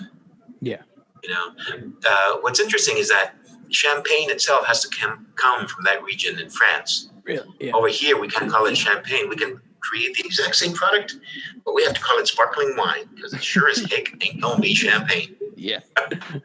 Which is funny. I hear you. Have you ever dabbled into home winemaking or anything like that? Not home wine making. At one point, I bought a beer kit that I never used. Yeah. We moved right when I was wanting to use it, but that's on my bucket list. Someday I still have it, but it's just so expensive. When sure you could. I mean, excuse me, I'm gonna dabble into home brewing for a little bit. You can make it on the extract spectrum, but no one wants to make extract product. You want to do it at the grain level or the grape level. You want to do it like the people that are making it that you like. That you want to do it just like them. That's my opinion. In all honesty, like I bought a lot of this stuff just to make a grain beer, a malt extract beer, an extract beer. And I was like, I'm not going to make an extract beer because that's not what the people I look up to are making.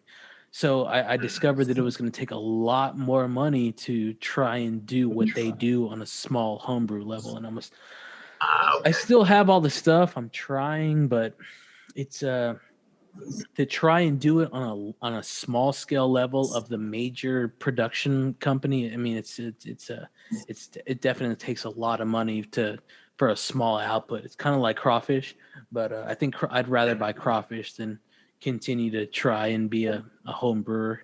If I don't know, excuse me if I offend anybody out there, but yeah, that's my take on it. So you're a red wine guy, or a dry wine guy. That's cool.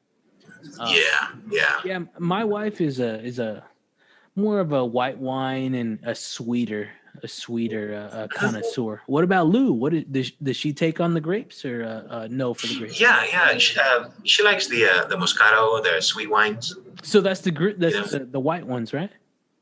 Yeah. Yeah, I hear you. Have y'all ever dabbled into natural wines? Natural wines have a lower alcohol volume content, but oh my goodness, they're delicious. I mean, like typically my wife would purchase a Moscato at like 12 to 13%, but I went and purchased her another one on the natural level that was only 5%, but it was much better in the taste, in the body than it was in comparison to the 13%. See, and natural wines also don't have sulfites. A lot of folks are allergic to sulfites, and my wife is allergic to sulfites. And it's also these sulfites and other preservatives that give you the hangover. Yeah. So if you want to stay away from that, then you might want to go with a natural wine. Yeah, the natural wines are really good. I definitely I'm an advocate for them, and so and I'm an advocate for Action Bronson, and he's the individual that put me on to natural wines for sure. Yeah. Good thing. So I hear you there. So it's 7:33. I think we should close it out with two final questions. My first question for you is: I'd like for you to discuss. Well, you can pick whichever one you want to start off with. I want you to discuss your role in the Chicano movement, the modern Chicano movement, because I mean, you do have one. You've been working your ass off to put something into the modern Chicano movement. I feel, and then I also want to talk about and compare with mine, your most influential Latino in your life, and that'll be the closer. I think we could do that. So, your role in the Chicano movement, the modern Chicano movement, if I may, and then to close it out, I want to talk about our and compare our influential Latinos in our life. So, Okay. go for it. The well, gosh, where do I begin? Where do I begin? Exactly. Right now, another manuscript that I'm working on, and I've been working on it for a while. It's called The Chicano Legacy in the 21st Century. Okay.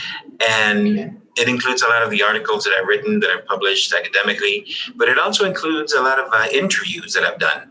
Mm-hmm. The first interview that comes to mind is Jose Angel Gutierrez.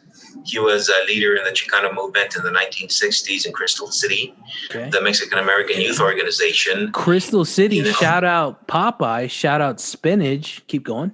Exactly. That's the spinach capital of Texas, right? Yeah, exactly. Now, Jose Angel Gutierrez was one of the main leaders there in the Chicano movement. He led a lot of the walkouts and boycotts, etc. Another author that I've interviewed is Victor Villaseñor. Shout out to him as well. He wrote books like Reign of Gold and Burro Genius, etc. Another author that's in that manuscript at this point is Henry Cisneros. I got to interview him in San Antonio a few years back. First Hispanic mayor in San Antonio. Yeah. And another author that's in there is Lucha Corpi. She wrote a series of detective novels featuring a Chicana detective, Gloria Damasco, and all of these are key figures in the Chicano movement. Also in Crystal City in the late 60s, there was a teacher. His name is Juan Andrade, and he was teaching history. And he looked up into his class and he realized that they all had this blank look on in their eyes. Yeah. And he asked them, would you like me to teach this lesson in Spanish? And everyone raised their hands. So he started teaching history in Spanish, right? We have to take into consideration that Crystal City is very close to the border in Texas. Exactly. Yeah. Exactly. Massive Hispanic community, a Spanish-speaking community. So a few days go by, the cops show up and arrest him because it was illegal for him to teach Spanish or to teach his courses in Spanish. Yeah. Well, they went through the whole legal battle. He was finally exonerated. He went to Chicago. That's where he landed after leaving Crystal City. Yeah. And there he established the United States Hispanic Leadership Institute. Yeah. And for the past, I think they recently celebrated their 35th anniversary. They've been sponsoring the United States Hispanic Leadership Conference. Why? That is a massively important conference. Uh-huh. And I know you have a major like part in that, but why is there so many Chicanos in Chicago? And why does Chicago sound so much like Chicano? There's certain theories on that. Yeah. But there's a massive Hispanic Chicano community there. There's a massive like black community there, right? Because the blues artists of yesteryear, they either came to, whether it was Texas or, it was in Texas, Louisiana, or, just these southern areas, or they went up to Chicago to play the electric blues. But that's on the black spectrum. Why why did the Chicanos, why did the Latinos and Latinas go up there? Well, there were different reasons. I think one of them was job opportunity. Back in the early to mid part of the 20th century, folks migrated to where the jobs were. A lot of them ended up there because of the being migrant workers. Yeah, it's also the big city. There was technology, there was industry up there as well. Yeah. History shows that certain waves of immigrants end up in certain parts, right? In the southwestern part of the United States, we have a lot of Mexican and descendants of Mexicans who settled there. Now, when the next wave came through, people were already there, so they had to keep going further north. With each wave of immigration. So then a lot of folks ended up going as far as Chicago, etc. The state of Michigan, and some folks have asked this question before. They say Michigan. Where does that term come from? It sounds a lot like Michoacan. Yeah, it does. In Mexico. And some folks have posited maybe, if you go back far enough, that there may be some sort of etymological word, historical connection between the two. You know, some people say, no, that's just BS. It's not real. But other folks have said, what if? You know, way before the conquest, maybe there was a connection. There was a time, as you know, before this country ever came to be, that folks would migrate north and south between let's say the Canadian lands all the way down to the southern tip of Chile, you know? So maybe there is a connection there. Chicago and Chicano.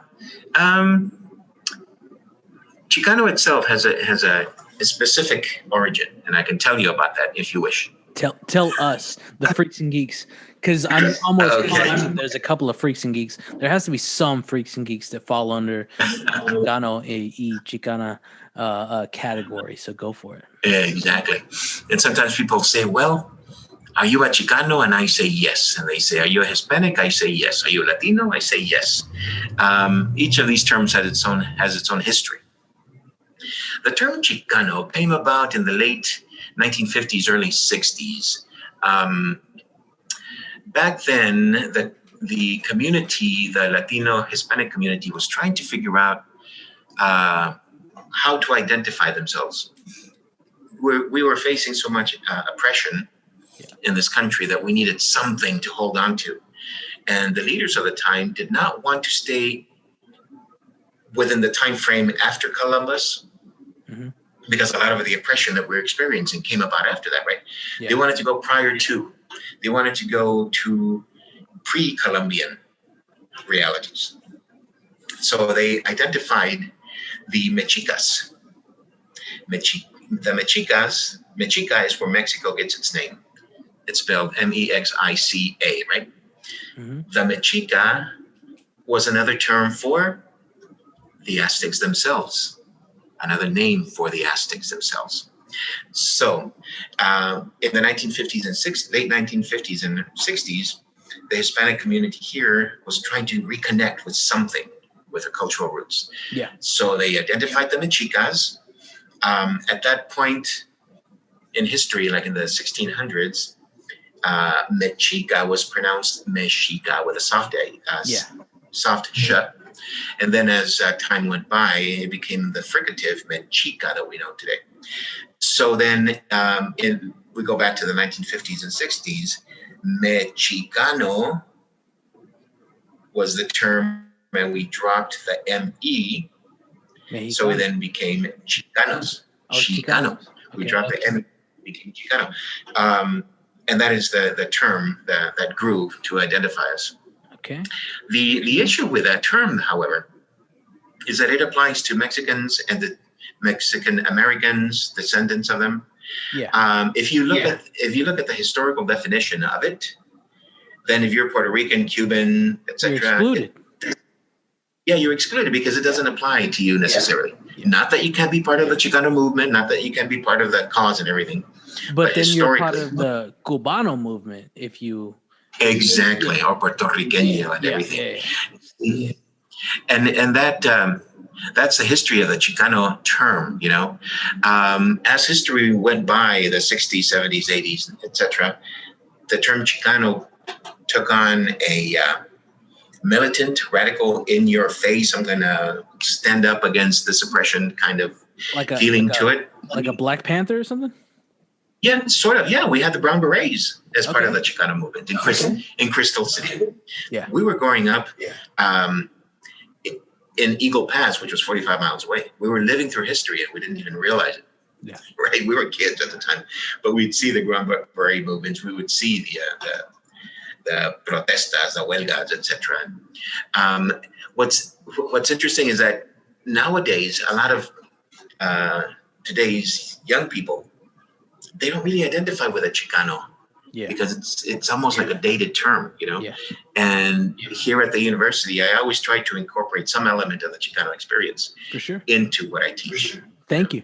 Now, my role in the Chicano movement has been really after the fact, because I was maybe 6 to, and those were my growing up years, in other words. But I have done a lot of. I think you have a large role in the modern Chicano movement. Because sure, you can't influence what the movement of your like childhood, but you can influence the movement of your presence or your future. I feel you've really had some sort of impact in the future, because I know that you've done these lectures and you've traveled to Chicago and talked, and you've done a whole lot of traveling, and I think that's where you bleed into the future. But go ahead. Well, yes, as a college professor, I try to incorporate a lot of the Chicano experience into it. Yeah. I think that's why that manuscript, the Chicano Legacy of the 21st Century, is so important, because it really is a reminder that there is still a Chicano element in us. Yeah. You know, and getting these perspectives from all these different leaders is a good thing, because it's still alive and well. You know, the term Chicano should be used today. Yeah, for sure. I teach humanities, and I incorporate it in there. You know, I teach Chicano or Hispanic literature, and I put it in there as well. So it's an important thing. My role in the Chicano movement, I think, is to record it, to try to identify as many Chicano leaders as I can from the past, to get their ideas, and to make sure that their history is not forgotten. For sure. Excellent. To introduce the movement. I feel like I take that role when it comes to like a music historian, because Freaks and Geeks, I don't know if you know, but like I've been recording all the music for this podcast. I'll break the news to you right now. I've been recording all this music for this podcast, and I feel as a Texas musician, which I am, a historian of the past, and I feel that's what you are as well. In reference to the Latino context, in reference to the Chicano movement as well. Yes, it's important to know your history, you know. Oh, definitely. In all the presentations that I give, it's I always want to empower students, empower any of the listeners, you know. Yeah. Because if we don't know where we're coming from, we can't figure out where we're going, and we're going to repeat the same mistakes, you know. Exactly. So it's important to know. What other things? We've got other terms that we use, you know, not just Chicano, but Hispanic and Latino. And I've got a presentation where I cover that as well. In your Spanish that may be, in fact, in the spring semester, I'm teaching Hispanic culture and civilizations. That's that's crazy, because that's more what I feel what you're trying to instruct at this point in time is more life than language. But what's the difference between life and language is the other question. You know. Yeah. Well, and as we talked about already, language is a living thing. So language reflects life. Exactly. You know, language evolves depending on where life takes us. Yeah. So in this day and age, with technology that we have, we can speak to someone sitting next to us as easily as we can speak to someone Speaking from Durant to Lockhart. You're in Lockhart now, right? No, Buda. That's easily Buda. Sorry. Yeah. Shout out Lockhart. So you're in Buda. Yeah. So that means that our means of communication should also evolve. Yeah. And in my opinion, knowing more than one language is vital. It's Definitely. necessary. It's definitely for us to be able to communicate. You know, I'm because glad, we can speak to someone. Yeah. Go ahead. No, I'm glad. I'm just gonna say I'm glad. I know 3, but you were gonna say because we can speak to someone in more than one language. Yeah. Someone said en español, dicen, la persona que habla un idioma vale por uno. La persona que habla dos vale por dos. And so forth. The person that speaks one language is worth one person. The person who speaks 2 languages is worth 2 people. You know, and if you speak 3, 4, 5, so much the better. You know, and again, as a professor of English and Spanish, I think these are the tools necessary for our students to get when we are preparing them to participate in this global society that we live in. Modern technology has turned us into a global society. Yes. You know, and speaking a second language or third or fourth is only going to make you more marketable. When you put that on your resume or on your curriculum vitae that you can speak 2 or 3 or 4 different languages, that's going to stronger. It's just exactly that's a strength. It's definitely a strength. If applied knowledge is power, then what is language? It's definitely another power, for sure. Exactly. When I was a kid, and here's another story from my growing up years. When I was a kid, we would get in trouble on the border in Eagle Pass for speaking Spanish. I remember Miss, well, I won't say her name, the instructor, the English teacher that we had. I remember she rapped me on my knuckles once with a ruler because I said something in Spanish. You know, that's the kind of punishment that we get. Now, time goes by. Whenever I send out my resume, my curriculum vitae, it says foreign languages, English, Spanish, etc., Portuguese. Now, what was once a weakness then is a strength now. You know, I stubbornly held on to my Spanish. I got my doctorate in Spanish literature, but I also got the master's in English and Spanish, etc. So that's why it's so important. We need to maintain our language. We need to maintain our culture. And that's why I do what I do, why I write all these silly stories and try to capture the Hispanic experience, because we need to tell it to the next generation. Definitely. You know, that's the important thing. That's why I do it on the music spectrum, to tell it to the next generation, for sure. Exactly. All right. Now, your second question was my second question, and this is going to close us out, because I want you to be able to get your rest for tomorrow, because I got to get my rest for tomorrow, and we got to take care of our vessels before we take care of other vessels.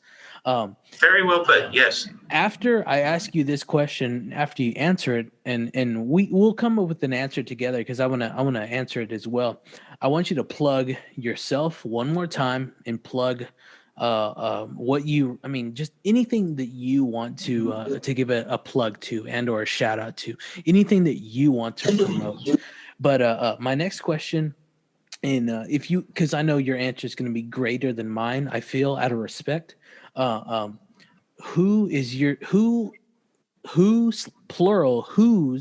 are your most influential Latino individuals in your life? If you don't mind, I'd like to answer first for me, and then break off into yours. But for me, my most influential, I don't know, Latinos in my life are in no order. Number 21, Roberto Clemente, Puertorriqueño for the Pittsburgh Pirates. Celia Cruz de Cuba, La Negra de Cuba. Carlos Santana, guitarrista. I think he's de California. I don't know where exactly he comes from, but I'm almost positive he claims California. And finally, number 4, coming in at number 4, but it's really above Roberto.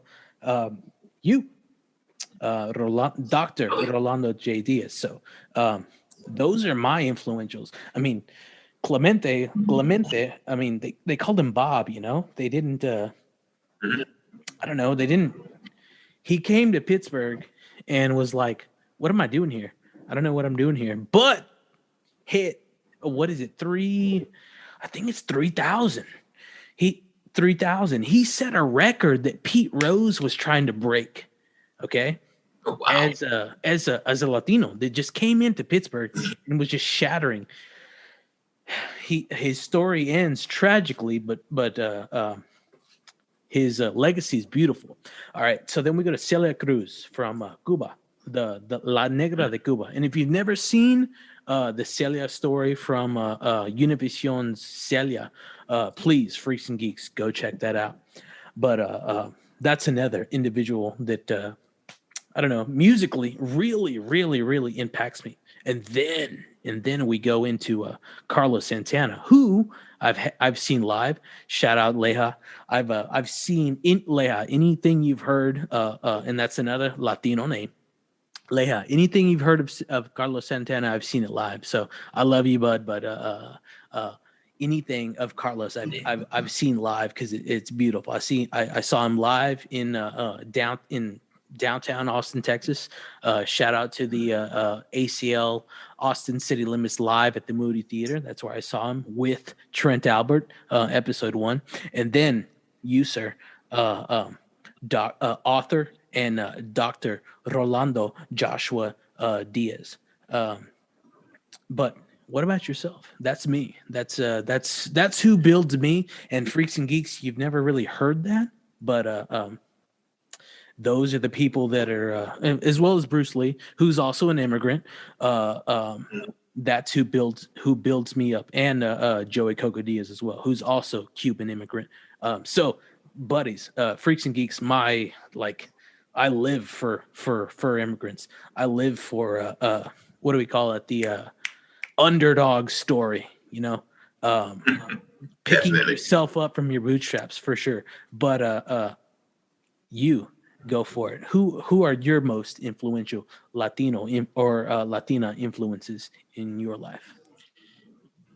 Well, the list is long, and the terms are also very variable. Mm-hmm. If we go back far enough, well, let me begin to answer the question.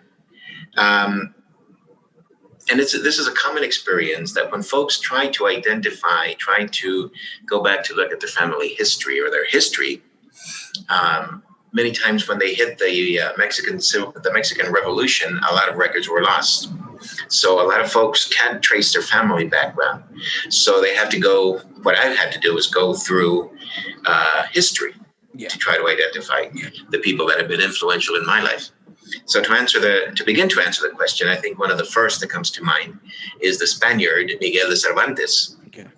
Who wrote Don Quixote, Oh, that's a beautiful. I have that painting in the dining room right now. The Picasso. Cool. Exactly. Why is he so important to us as Chicanos? Because he wrote the quintessential novel en español during the golden age, el siglo de oro in literature, right? Many times we as Chicanos, as Mexican Americans in this country, when we speak Spanish, we are made to feel that we are speaking a second-rate language. Yeah. And that is so far from the truth. It's unbelievable. Yeah. You go back to look at the literature, the Spanish literature from the Golden Age, el siglo de oro, and you realize how important, how significant that literature is. And this guy was doing this at about the same time when this other guy by the name of Shakespeare was doing it in England, right? But he was doing it in... Billy Shakespeare. So that's why he's so influential, because it's a validation of our Spanish heritage, our Spanish language. Yeah. Then the other person that I think historically has been influential for me is La Malinche herself. La Malinche, Malincinta Nepal, Doña Marina. She was the translator for Hernán Cortés, the original Chingada, right? Okay. If Cortés was the Adam, she was the Eve of the Mexican people, of the mestizos. Mestizo means mixed blood. And we are all descendants of that coupling, either literally or symbolically. So she is the original Eve of the mestizos that we have today. You know, other authors, I think, in my experience, have been folks that I mentioned before, like Victor Villaseñor or Lucha Corpi. She was one of the authors that I wrote about in my dissertation. She wrote that series of detective novels. But also on the Spanish side, Alicia Jimenez Bartlett, she's a detective novelist also, and I compared the two. So she represents the European Catalan influence. Other influences that I would say have been important in my life have been like authors like Luis Valdés, who wrote Zoot Suit. Yeah. Oh, hold on. Pause right there. Uh-huh.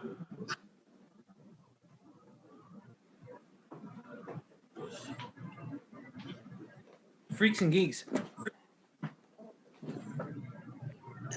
Don't misunderstand that while the Dr. Rolando J. Diaz brings up Zoot Suit and other plays by Luis Valdez, that I don't have the physical copy, and that's a callback to owning physical copies of context. Okay, I own this, and you should too. Okay? Go ahead. Yes. It's published by Arte Público Press, and I've got a few copies of that one as well. So yes, literary figures have been very influential. I agree with Doc here that that music is part of our culture as well. I'm a big fan of Tejano Norteño music as well, Mexican music, mariachi music. These are influences that have kept me really connected to the Hispanic, Chicano, Latino experience.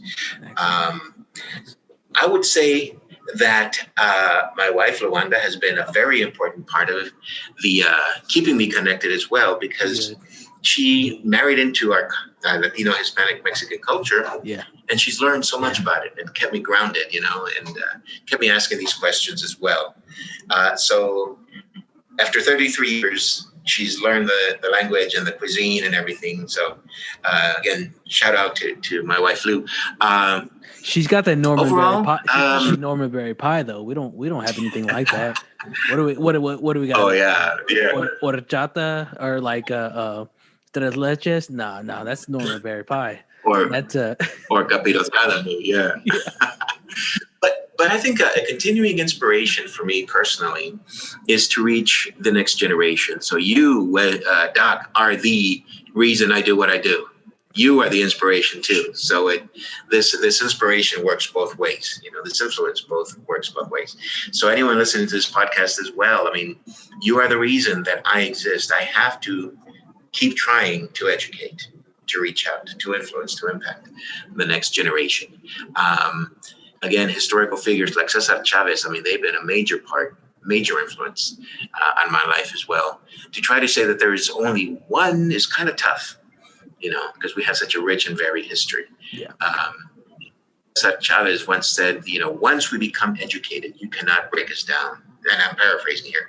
You cannot uneducate someone that's learned what it feels like to be empowered.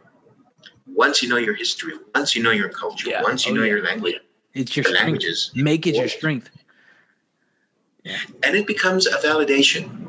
You know, when I was a kid, many times I felt that I was the only one that knew about El Chapulín Colorado. I thought that I was the only one that knew about menudo or horchata or, you know, capirotada, whatever the item may be. But as I read literature, as I saw movies, Hispanic themed, Chicano themed movies, I realized that I wasn't the only one. Yeah. There were other people that knew about menudo and tortillas de maíz all rolled up, pozole, everything. I tell you what, Dr. Diaz, that I've tried to teach people about Clemente, just Clemente. Let's just talk Clemente, and they don't know, and that's honest with you, and it crushes me, but it strengthens me. So deliver the insight of this individual, or just on the music spectrum as well. Like, people don't know. So like I have to deliver information about Stevie Ray Vaughan. I have to deliver information about, Chad Butler from UGK. I have to deliver information about Prince. I have to deliver information about all these other people, or I mean Jim Morrison, this, that, and the other, or no one, or I mean, who knows who will. And I take it under my wing to deliver that information. And Freaks and Geeks, I hope that you take this from this episode to hear that Dr. Diaz takes it under his wing to deliver this information to the future as well. It becomes a calling, really. Yeah, for sure.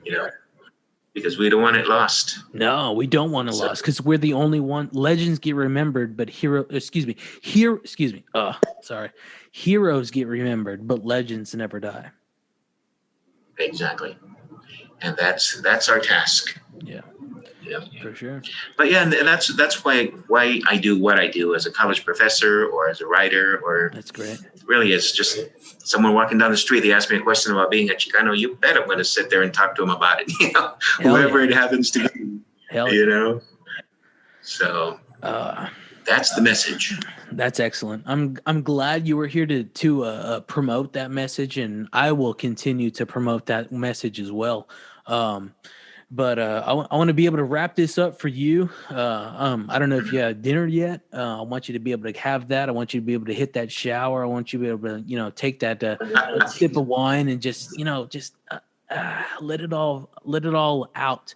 But I want to give you this, this last few moments to plug what you're working on for the future, and just plug, anything that you would like to. Go for it. Well, I would just like to remind everyone about the importance of education, whatever you deem it to be. If you want to go to college, by all means, do it. Someone recently said, it's not always easy. And then I turned around and said, yes, but it's always possible. Yeah. So you have it within yourself to do whatever you want to be. Hell yeah. I'm an educator, and I think that it's important for folks to get as much education as possible, if that is what they want. And again, education takes many forms. Learn about your culture, learn about your history, learn languages if you can. And I would say if anyone wants to get a hold of me, they can certainly email me at my university email. It's rdiaz@se.edu. And I will certainly answer back as quickly as time permits. Again, I'd like to do a quick shout out to Southeastern Oklahoma State University. We have a massive enrollment shout out increase. Yeah. It's a smaller university. It's about 5,000, but it's as big as it's ever been. And we have a lot of online programs as well. So that's only to say that it's important to get your education. If you don't want to get it at any given institution, by all means, keep more options open. If you want to go to UT Austin, or you want to go to the University of North Texas, etc., by all means, give that a shot. You have it within you to be whatever you want to. All it takes is one word in Espanol, and what is it? It takes ganas. Mm-hmm. It takes desire to get it done. And that's really about all of my plug, really. If you want to get a hold of me, I gave you my email. I'd be happy to respond. Excellent. It's beautiful. Tremendous. I think we're going to close it out with a quote. I think you said SOCKS or SOCKS. If it is it's the 10 two-letter words, Freaks and Geeks. And that is, if it is to be, it is up to me. Okay. So check those out. That's 10. That's 10 of them. 10 palabras. The 10 two-letter words. If it is to be, it is up to me. All right. Well, Dr. Diaz, Dr. Rolando J. Diaz, author Rolando J. Diaz. I really appreciate you. I love you. thank you very much for taking the time. I know we're dabbling into the latter half of our day, and you're going to hear this tomorrow at the crack of dawn when the crows come out at 6 a.m. If you'd like to, it's going to be there for you. But I really appreciate you stopping in and tuning in. Glad to do it. Being episode number 6 of the Doctor's Orders podcast. All right. So, Freaks and Geeks. Muchas gracias. Thank you. Freaks and Geeks, thank you very much. Go follow the plugs of Dr. Rolando J. Diaz, and that's my biggest advice for episode 6. This episode was deep for sure, which it should be. It's episode 6. It's not episode number 1. It's episode number 6. You're diving into Doctor, whether it's the Foot Doctor, the 512 Foot Doctor, or it's Dr. Rolando J. Diaz. You're diving into to two individuals that really care. That really devote, they really have put their time and effort into something that they believe in. So think about that, and keep it up. With that, excuse me, don't say that. I was going to say with that said, but I hate saying that because that's my crutch point. But going forward, I really appreciate you, Doc. All right. You and thank you very much. I really appreciate you for being in here and sacrificing the time to leave your input, leave your mark on this episode. It's no sacrifice. Glad to do it. Take care. Excellent. Thank you so much. Appreciate it. Well, Freaks and Geeks, that's all she wrote. Once again, I want to thank my guest, the great Dr. Rolando J. Diaz, for coming in and really setting the story straight and setting the bar high for future guests that come into the Doctor's Orders podcast with the 512 Foot Doctor. Again, you can find author and Dr. Rolando J. Diaz on the net. He is a doctoral instructor in the state of Oklahoma. He also has a book out, like we discussed. Please check out Tales from the Tortilla Curtain and Other Stories by Rolando J. Diaz. This is an extremely good ethnic studies, Hispanic American studies text, and you will not be disappointed.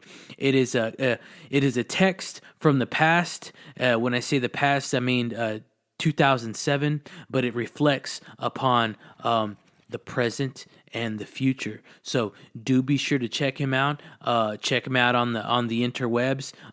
Hit him up, drop him a line on through his email and or the interwebs themselves. But do check out this book. It's an amazing book, and I highly recommend it. You've always heard, since episode number 1, Freaks and Geeks, you've heard the 512 Foot Doctor preach about physical text, physical documentation, and this is living proof of it.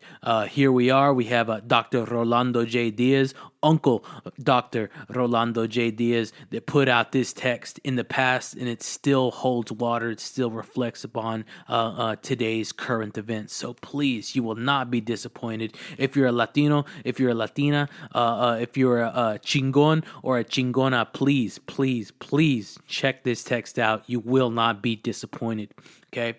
Now remember, Freaks and Geeks, we have a big event planned in the future. October 29th. I do not get tired of me saying it because I'm going to preach about it every time that we meet, Freaks and Geeks. October 29th, 2020, the live episode, the live pre-Halloween Spook Fest of the Doctor's Orders podcast with the 512 Foot Doctor and special guest that evening at Greenbelt Botanicals, the South Lamar location in Austin, Texas, or you can check us out live on our live stream. More details to be released soon.